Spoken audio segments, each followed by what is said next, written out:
It's time for another episode of Between Two Succulents! Now, here's your host, the friendly neighborhood bookseller with the most, Brandon Rashad Butts! Woo!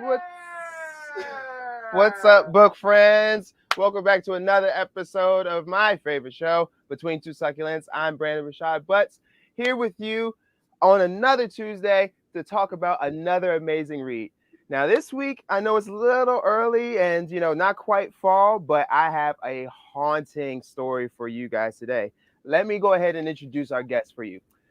LaTanya McQueen is an author and essay collection, is the author of the essay collection, and it begins like this.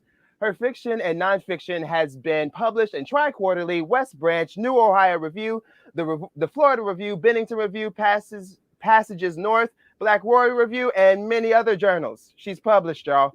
She received her MFA from Emerson College, her PhD from University of Missouri, and was the 2017-2018 Robert P. Dana Emerging Writer Fellow at Cornell College. She is the associate editor for the Revived Story magazine, the creative nonfiction editor for Gigantic Sequence, and an associate professor, actually recently tenured, as we just realized, of English at Coe College. Everyone, please help me welcome LaTanya McQueen. Yeah! Welcome to the show, LaTanya. Hi, thank you. Quick clarification. I'm not tenured. I wish I was. I thought. Sorry, I misheard you. Tenure track. There you go. That's what you said. All right, bet. Got it. Cool. Well, on the way. We're manifesting here, okay? I know. Let's hope so. Awesome. So today we're going to be talking with LaTanya about her debut novel, When the Reckoning Comes. You might have come across her Shondaland interview about her book, which I hope is a sign of greater things to come, wink, wink. But until then, she is the perfect contestant for our number one segment that we like to call our namesake itself, Sucks. LaTanya, around here, we like to play this game, and how we're going to do is I'm going to introduce you to our Succulent VIPs for the week, and you're going to tell me which one you love so much that you want to marry it. LaTanya, are you ready? I think so. Okay, let's go. Let's see. Okay, all right. Joe, what are our Succulent VIPs for today? Well, Brandon, I'd love to tell you, and I'm going to right now. Okay, first up today, we have... Oh, there they are. Great, wonderful. We have the sedum salsa. It's a mysterious and alien-looking succulent that sports red-tipped leaves with crystal-like facets. This plant grows with a long stem and many round leaves. The faint lines on these leaves give the plant a mineral look. It's hard to see right now, I know. These leaves also turn more red with increased sunlight, but are otherwise lime green. The sedum has a zone 10 cold hardiness of 30 degrees Fahrenheit and enjoys bright indoor light and full sun. And our next contestant is a favorite here at the bookshop, the Haworthia lympholia, otherwise known as fairy's washboard. Now, the fairy's washboard is best known for a variety of very interesting things that I have written down on a screen that I can't find right now because I clicked the wrong thing. Otherwise, when viewed from above, the lines on it give it a dizzying effect. It's known as a fairy's washboard because of its hardy, rigid leaves. It has a zone hardiness of 9 to 11, making it similar to the sedum salsa. That's your two succulents today, Tanya. Oh, that's the wrong one. Yeah. Nothing but the most highest level of professionalism here. Succulents. There we go. LaTanya, which one is speaking to you today? Maybe the smaller one, the first one. The sedum salsa. Yeah. Wonderful. Awesome. Thank you for playing along with us, LaTanya. All righty, let's get into this book. So, in today's time, there's sort of a shift in energy where, and almost, there's almost a demand for stories that more so represent Black joy. But however, arguably, I'm in the minority that believe that there's still a little bit of validity and necessity when it comes to processing Black trauma that we get out of books, literature, and other media that actually does that well. Not to say that it was your intention, but something that I believe you did well was sort of create an insurrectionist type of story in your debut novel, and yet the concern around traumatic stories still remains. So, do you believe people who choose to write or create content involving a slave narrative or the antebellum South will naturally sort of fall under this category of horror or trauma just purely based off of the source material alone? Yeah, that's a hard question. And it's interesting because with this book, it's categorized as horror. And I think a lot of people think of it as horror. But I didn't set out to write a horror novel. When I Oh, was writing really? it. Yeah, when I was writing it, I wasn't thinking I was writing a horror novel. I was thinking I was writing a novel about history. And it's interesting to see how people respond to it because like some people look at it and think of it right off the bat and categorize it as horror, and then others don't. And I do think part of that comes from how like our own associations with the past, our own associations with Black history, how we think about Black history. So I mean, the question is an interesting one because I do think like thinking about this book, it's a question about this book, right? Like, Yeah. this wasn't my intention, but this is how some people are receiving it, right? And this is how, and some people are like, this is how it was marketed. I mean, a lot of Black history is Black horror, right? But I guess the thing too is, I guess the thing I think the thing that when people are kind of talking about like Black joy versus like Black horror is that the issue is that oftentimes when we think about Black experience, when we want to tell stories about Black experience, we often are like the thing that we talk about the most is in relation to trauma and nothing else. Like that seems to be the thing that is prioritized a lot. And so it's not necessarily that we shouldn't be talking like having these like Black horror stories, talking about antebellum era, talking about slavery, right? But I guess the issue is that this tends to be the only thing talked about. But yeah, it's a good question. It's one it's one that I've thought a lot about, I think, in post publication of this book, because it keeps coming up, right? In terms of horror, and then also too in terms of trauma, right? The character of Mira and like the trauma that she goes through. Yeah. Yeah, no, I mean, it's like, because there really is like a lack of, I'm definitely, of course, as somebody who clowns around a lot, frankly, I'm definitely in service of Black joy. But I think, there is still, when it comes to comedy, a lot of comedians will discuss Dave Chappelle, Chris Rock, a lot of them will say that it kind of comes out of this darker, kind of more painful part. So I think that's kind of the yin and the yang, or the three-dimensionality of the Black experience. Like it's not just a plateau of things. And that's what I and the thing is, I think you incorporated that by essentially, we know where we're going. We know where we're going to a plantation in the book, but we're still going to celebrate something. Like the intention is to celebrate this wedding, and there's a mix of characters. There's Black and there's white or whatever, but the overall premise is you go in thinking at first, oh, it's a wedding. There's supposed to be a celebration, and then things take a turn. So that's that three-dimensional aspect, I think, for sure, is what's often lacking in all of this.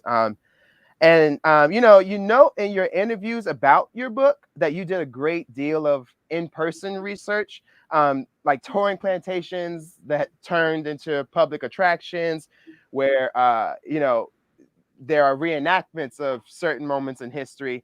You got to experience a lot of these things firsthand in an effort to gather content. I have a question that I spoke with one of my favorite bookstagrammers about when it came to your book, at Black, Biracial, and Bookish, that I feel like can be answered given the information that we have from your book. So at Black, Biracial, and Bookish is wondering, is there any way to historicize plantations for today's generations? Is there any way to historicize plantations for today's generations? I guess the thing, when I went to visit these plantations, I think the thing about them is that they tell a particular story, and they all sort of tell the same type of narrative, and it's one that is about the owners, and I don't want to necessarily say here, or I don't want people to kind of get the intention that like that. How do I say this? I guess the thing about it is that that's the only story that they tell. And not only is that the only story that they tell, but like it's presented in a way that when we think about like when we think about what we know about these plantations, right? Like there is an absence in terms of how these places came to be, right? And that absence is of Black history, is of slave labor, right? These places were built off of slave labor, and Black people like died. They suffered brutal deaths on some of these places, right? And so, but that's ignored. And so I guess the question is that, or the thing that, like in thinking about writing about the past, right, and writing about these writing about plantations, writing about this aspect of history, is you want to give the whole truth, right, in terms of the past, and you want to do it justice. And I do think with a lot of these places, they don't give it justice. And part of why they're not doing that is because they want to present these plantations as it's like a marketing tactic to get people to spend money there, right? So they're presenting these places as places to be admired and as symbols of class, as wealth, of status, so that people want to have weddings and people who want to have celebrations because they're looking at them and they're making these associations of class and wealth, right? So that's their intention. And that's why they're like telling this particular narrative. It's like a tool for like money reasons, right? Which is very, very different than like really wanting to write about or to think about the past, right? Like that's not what their intention is. It's a completely different intention. So I guess kind of going back to this question, right? Like how do you do it? Or like, is there a right or wrong way? The way to think about it is, right, like is trying to kind of be authentic in terms of the experience that you're trying to tell, right? And doing your due diligence there. That makes sense. That's a hard question. It definitely does, because I think that the financial aspect is a big part of it. And that's kind of why we try to mention these days that, slavery wasn't abolished, it was just reformed. And so that's how we kind of have moved from the plantations into school to prison pipeline to the actual prison system, so on and so forth. And it's all been for profit, and so that's just another layer of that profit making. So I mean, that's very clear to me. And I think that that's a place to start when, what is because you mentioned intention as well. I think that what is your intention, or the intention of those who own and or manage this land still to this day? I think that's where that is the root, for lack of a better phrase. I agree with that. So thank you for those quick insights into your book, LaTanya, and just into your creative process. You've created a work that honestly can best be described, if your past will come back to haunt you were a book. So I think that you are quite honestly brave enough to take on our next segment, and honestly my favorite one, the lightning round. So I'm going to ask you 3 questions regarding your book.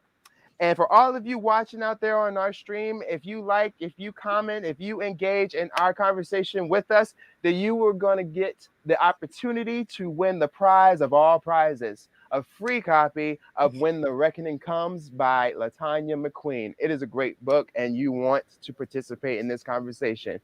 LaTanya, are you ready to go for the lightning round? I think so. I think so. I'm a little nervous, but okay. You got it. I got faith in you. All right. First question. It's pretty easy, pretty fun. How would you describe the perfect wedding? Oh gosh. I don't I don't know, because like I guess I've never been somebody who wanted to get married. And so I never really thought about like weddings in this way. So I guess, and like when I think about like weddings, oh gosh, I'm failing at this, but like when I think about like You're all of the succeeding. when I think about all the aspects of a wedding, like to me it's like terrifying. So maybe this is probably like why I wrote a horror book, where people think of it as horror. I was gonna say, I was like, oh, so we're, you know, right? Because it's like, I don't know, I have anxiety, so like lots of people is stressful. I think of like, I don't like attention, and so weddings are all about like attention. I don't like dressing up, right? Like, so I'm trying to kind of think, so like a perfect wedding, assume like a perfect wedding would include none of those things, right? But like, I don't also want to get married, so I don't know. So what you're saying is we should just get married, right? Because this is all.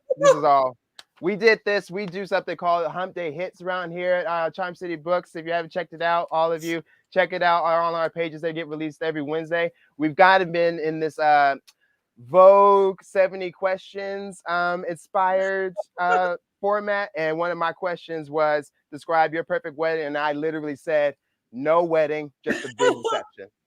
Like that's my goal. So awesome. I love your answer. Question number 2.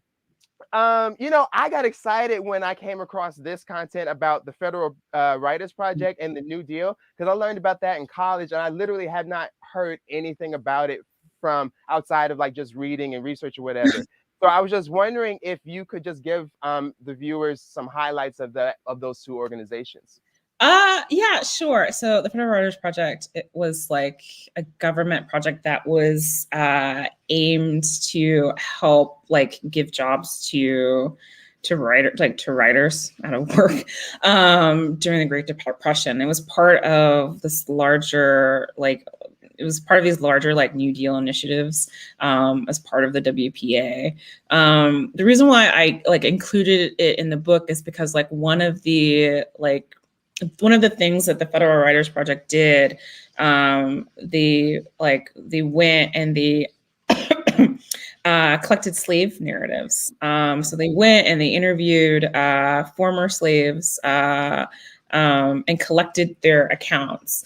And so in the book, one of the characters, Jesse, he in his adult life, he is interested in kind of intermixing past with the present. So he does photography, but like he also too wants to integrate aspects of these narratives into into his art.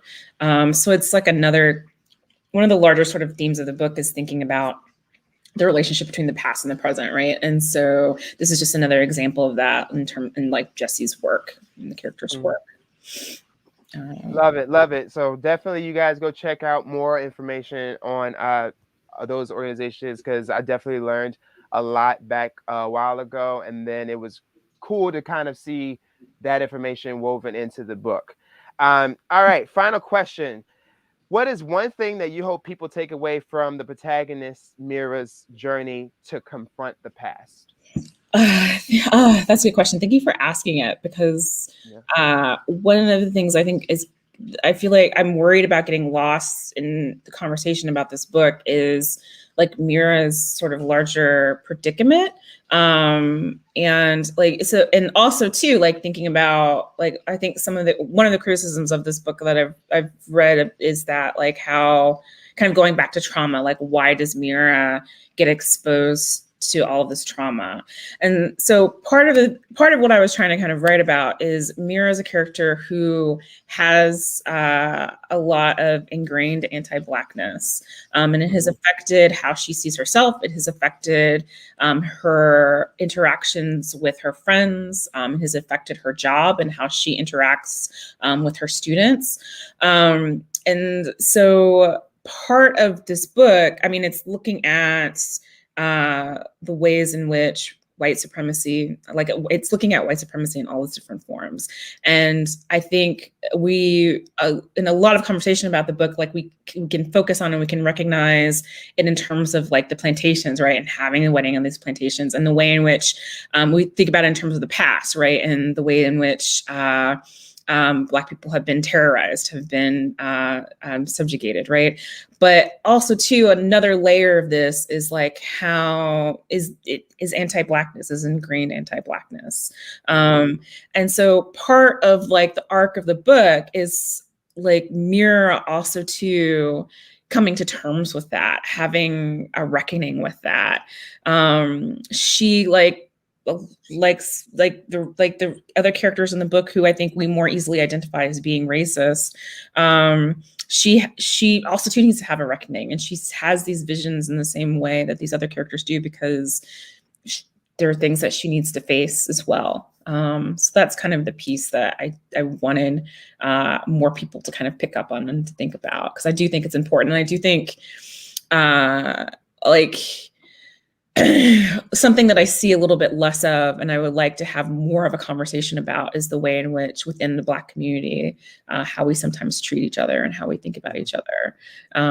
So for me, that was an important piece to have as well in the book. Because it's interesting, this little triangle of, not to give too many spoilers, between Mira, Jesse, and Mira, and then her two friends from her past, Jesse and Celine, one of whom is Black, one of whom is white. And kind of how she goes in between the two of them, but she's never solid in either stance, because she feels like she has hang-ups with both of them, honestly. So it's like, and I think that, like the relatability of, a white person today who is or was a close friend having such a grandiose event on such a problematic land, that's an easy connection. But then I think it is that time for us to look inward to ourselves and our own kind, specifically ourselves, and to really discuss that anti-Blackness and kind of sort of self-hatred, and when you're kind of in that in-between place, kind of the in-between, or rather. So I love that part about the book as well. And I believe that's also a very important part and thing to discuss. We are, however, today out of time, and that is the end of the lightning round. You are a champion today, LaTanya. Congrats. Cool. And Joe, who's our lucky viewer winner today? Brandon, our lucky winner today is none other than Midge Mazur. Woo! You can pick up your book, or I'll add it to the next order you place online at charmcitybooks.com. Awesome. Thanks for tuning in, Midge. LaTanya, thank you for spending this time with us. But before we let you go, what's next for you? Are we working on the next project? Are we going to Cancun? Like, what's next for you? I'm working on a couple of things. I try to do a bunch of things at once. I'm working on another book that is dealing with the sterilizations of Black women that happened in North Carolina. I'm also working on a couple of essays. One in particular, I suffered memory loss when I was in college. I got bacterial meningitis, and then I was in a coma for a while, and then I had all these seizures. But when I woke up, I lost a lot of my memories from before, and I still suffer from memory issues, memory loss. I have trouble retaining memories of certain things, and so I'm trying to write an essay that deals with that. So a couple of things. We'll see which pans out, though. Yeah, I'd like to go to Cancun, though. Maybe when COVID is over. Yeah, right. Exactly. Yeah. Well, thank you for sharing that with us, and we'll definitely be keeping an eye out on it. Or do you want to take this moment to shout out any organizations or causes that you'd like to bring some attention to? Yeah, sure. The one thing I do want to mention is the Whitney Museum in Louisiana. I think it's in Wallace, Louisiana. It's the only, so kind of we've been talking about plantations. And so the Whitney Plantation, it's the only plantation that is dedicated to the memory of slavery. So a lot of these other places, most of these other places, they focus on the owners, right? They focus on this other experience. Whitney doesn't. It's from the frame point of slaves. And so I did want to shout them out because they're worth going to. If anybody gets a chance to go to, they're worth going to. They're worth donating money to. So awesome. Yeah, that's amazing. That's both surprising and not surprising to realize that there's only one in you said Louisiana? I think it's the one in the country. It's like the first. Yeah. Interestingly enough, the Mount Clair Museum in Baltimore just had a reclamation event and ceremony, moving towards that sort of doing that kind of work on that land. Okay, that's good. So yeah, that's good. Awesome. So so cool. We're on the right path, I guess. The best say something like that. We're talking about that kind of content. But awesome. Thank you for spending this time with us again, LaTanya. LaTanya McQueen has put a gothic spin on an unforgettable moment with her debut novel, When the Reckoning Comes, available for purchase right now, right here, online or in person at Charm City Books. LaTanya, thanks again for taking the time to chat with us today. Yeah, thank you. Thank you for having me.